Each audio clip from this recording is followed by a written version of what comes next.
Alright guys, so this video is going to be a serious video. It's not really covering news per se. It's basically letting you know what's going on with the channel, why I've taken a step back for a couple of days, what's actually going on. So obviously I'm renovating my kitchen. My viewers know that because I've said it several times. That is obviously a major factor. And most part that's what's going on. But a few days ago I received these two things. So what are they? Okay. Hi Nonpartisan Media. As you may know, we'll start with the first one actually. So let's just bring that up. So hi Nonpartisan Media. As you know, our community guidelines describe content we're allowed and don't allow on YouTube. The video, The Truth About DeRay Harris Injuries, Black Lives Matter and Charlottesville was flagged for us for review.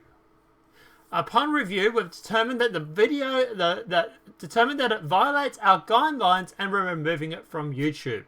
We know this might be disappointing, but it's important to us that we know that this is a safe place for all. If content breaks our rules, we remove it. If you think we've made a mistake, you can appeal and take another look.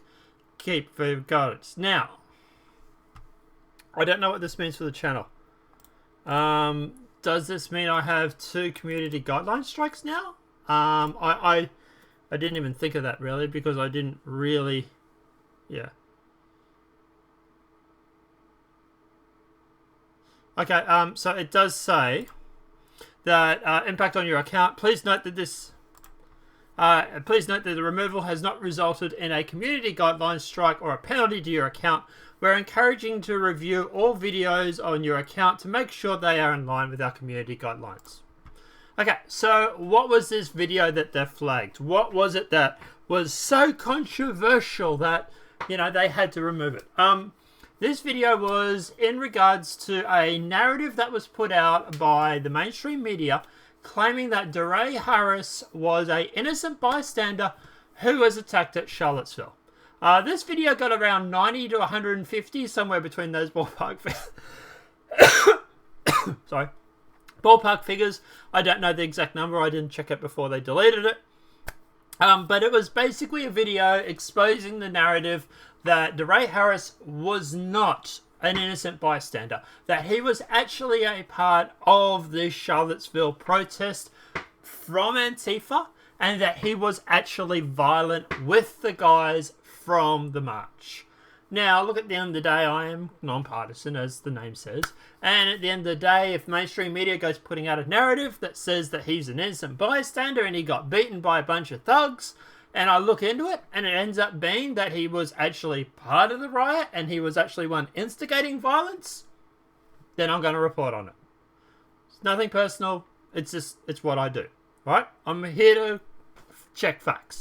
If it had been that he was an innocent bystander, I would have ran that narrative. I would have said, yep, innocent bystander is okay, no problems whatsoever, blah, blah, blah. But at the end of the day, yeah, look, I presume that this may have been flagged because of Charlottesville. That I could possibly understand. But it's very, very interesting that this is a video that is exposing Antifa, is exposing the violence from Antifa, and it was exposing Antifa instigating the violence from the Charlottesville protest. Now, it's interesting because of the second video they also deleted from my account. Hi Nonpartisan Media. As you know, our community guidelines describe it, we find blah, blah, blah, blah, blah. Australia Antifa founder quits after Soros wanted Antifa more dangerous than ISIS. Now, for some of you that might not know, this was in regards to the Australian Antifa leader who had actually left Antifa. He quit, he walked out. He did an interview explaining why and warning people that this organisation was becoming radicalised, that they were funded, and that they were being pushed to become even more radical than they already were. He hated the direction of which Antifa was going, so he left the organisation. And on his way out, he decided to expose them as a George Soros-funded hate mob, whatever you want to call them, right? Now, I do find it really, really weird that they are actually claiming that this video is Violence against another person or a group of people that's not allowed on YouTube. Who am I violent against? Who was I violent against? YouTube? Because all I did here was talk about Antifa's violence. So, interesting, but let's keep going. We also don't allow any content that encourages hatred of another person or group of people based on their artistic and scientific content on a case-by-case basis. A membership or in a protected group. Now, as far as I know... Sorry, I stuffed that up. Sorry, missed the line. We don't encourage hatred of another person or group or people based on their membership in a protected group. Now, unless Antifa is a protected group, YouTube, please respond. My question is, why is Antifa a protected group? Is that the reason why? Are they protected now? Also, another question is, what another person or group of people based on their membership in a who did I hate on? Because all I was doing here was talking about an interview from a guy who was an ex-Antifa member who left the organization. There was no hatred. There was no hating anybody or anything like that. It was just simply talking about the interview that this guy did. Now, obviously, the interesting thing regarding this was that these videos were also stuck into limited state a few months ago. I believe I also made a video about that. And I was a little bit suspicious about the reason then, let alone the videos are now just being deleted off my account like that. Mind you, it happened to be two of my biggest videos. Yeah, thanks YouTube, helping small creators out there. Yeah, Captain YouTube. But at the end of the day, I find it very, very interesting that in the exact same day, both of these videos have been purged from the internet. Now, I'm pretty sure they're on Chute. I'm not encouraging anybody to go check. If they're not on Chute, hit me up on Twitter and they might magically appear. But at the end of the day, because I do keep a backup of all the videos that I upload. So at the end of the day, I find it very, very conspicuous that two of these videos that are exposing Antifa have been deleted from the YouTube account. And supposedly they're a protected group. Well, I'm hating on a protected group. So Antifa's now a protected group. I don't know. Let me know in the comments section below, YouTube, if you want to respond to this. But yeah, at the end of the day, guys, it's a little weird that, I'm exposing Antifa and all of a sudden YouTube's going through and seemingly deleting the videos that expose them. Boy, it's weird like that, isn't it? No bias whatsoever, though.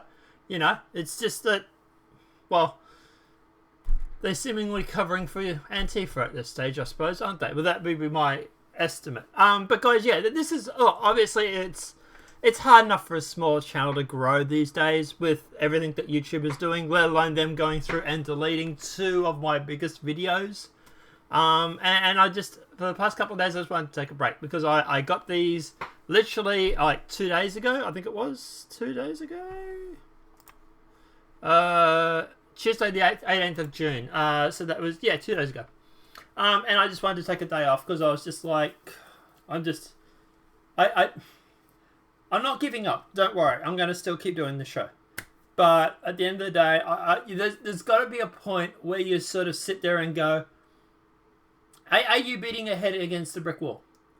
Are we better off just going and building our own platform somewhere else?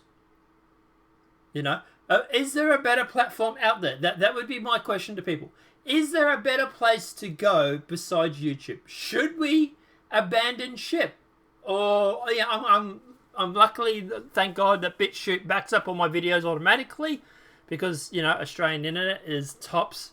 But at the end of the day, what do we do? What is the option? I am open to suggestions. I've floated the idea of even making my own platform. Still haven't got over that idea yet. I'm still thinking about that. But what do we have to do here? Because at the end of the day, the people in alternative media, the people that are trying to set the record straight, the people that are trying to give an unbiased opinion regarding facts have been squished because they're not part of the military-industrial complex. And everybody on the left the far left, the centrist left, the centrist, the right, the far right, whoever you may want to be, who might be celebrating the fact that 2 of my videos have been taken down. I'm a centrist. I'm actually, when I was at school and high school and everything, centre left. If they're coming for me, what are they going to do to you? That's the question you need to ask. And I think people are starting to realise that this whole censorship thing, you know, the people that cheered on the arrest of Julian Assange are now starting to realise that, shit, maybe when they start arresting journalists, maybe when they start going through and censoring opinions that we might not necessarily agree with, that it's not much of a jump from them to you. Of course, the Young Turk still keeps missing the point, but regardless. But at the end of the day, they're a little bit deficient, so give them time, they'll catch up. But I think a few people are starting to realise now with these new wave of censorships, these channels that have been taken down. There was a historical channel who documented Nazis, Nazi transcripts, Nazi videos, not in any sort of celebratory method or anything like that. It was just a history channel who recorded historical events. Gone like that. Deleted off the YouTube. Just disappeared one night. 2 of my videos have been removed. No way for me to say, hey, you want to back these up? You know? In case they were wrong. You know, in case we might have, you know, jumped the shark, maybe. I don't know. Look, and it's hard. It really is. But don't worry, I'm going to keep doing this show. And by the way, guys, if you have seen this video and you're new to the channel, please go subscribe to Nonpartisan Media Live, because we're going to be doing our live show from there from now on. But at the end of the day, it's just, this is what you have to work with these days. 2 videos are removed who seemingly are going through and exposing Antifa. And what's YouTube's response? Well, better delete these ones fast. Holy shit. These are against our narrative. Better delete these before someone else sees them. You know, it wasn't good enough that they went through and had to hide them in limited state so that you couldn't even see the videos now. Now we just had to totally delete them. And for anybody else that got videos stuck in limited state, I would check to see if those videos are still online. Because the way I think they're doing at the moment is they're going through and they're deleting everything that's limited. Everything that's been put behind a limited state or age gap or whatever it may be, they're going through and they're purging the videos. You know, we're not deleting them, we're just hiding them. We're going to delete them in 12 months later, 18 months later, when everybody else has forgotten about it. That'd be my response. But I don't know, guys. Let me know what your thoughts are in the comment section below. Links to, obviously, Nonpartisan Media Live is down below. Obviously, if you're new to this channel, please also subscribe, because we are uploading videos, shorter versions of the videos. 3 videos a day we're going to upload to here. That are going to be the main stories from Nonpartisan Live. So if you want the whole show, it's going to be over there. The important subjects are going to be here as a backup sort of thing. But apart from that, guys, obviously we'll see you guys in the next deleted video. I'm going to have to start saying deleted videos now, because apparently YouTube is deleting my videos. Freaking fantastic. But guys, apart from that, we'll see you in the next deleted video from YouTube. Have a great night and enjoy.